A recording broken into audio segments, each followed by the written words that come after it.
Hi, Joe Peprocki from Loyola Press for Pop-up Catechesis as we continue to look at ways to make faith alive in our homes. So I'm sitting here at my kitchen table, and kitchen tables are very important for families. It's a place for us to gather and to share in a meal and to talk and to recognize how blessed we are with the abundance that God has given us. And so meals, of course, are an important time to pray. I encourage you as a family to share meals together, not in front of a TV, but gather at a table and to say grace together. It can be spontaneous, just a few words off the top of your head. You can go around the table and ask each person in the family to share a little something of what they're thankful for on that day, and then close by asking for a blessing of the food.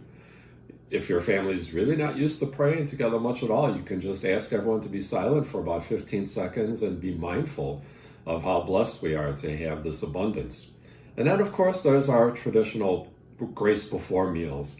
And these are the words, if you haven't learned them before: bless us, O Lord, and these thy gifts which we are about to receive from thy bounty through Christ our Lord. Amen.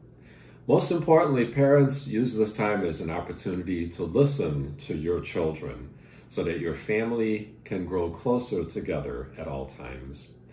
Joe Peprocki for Pop-up Catechesis. Until next time, God bless.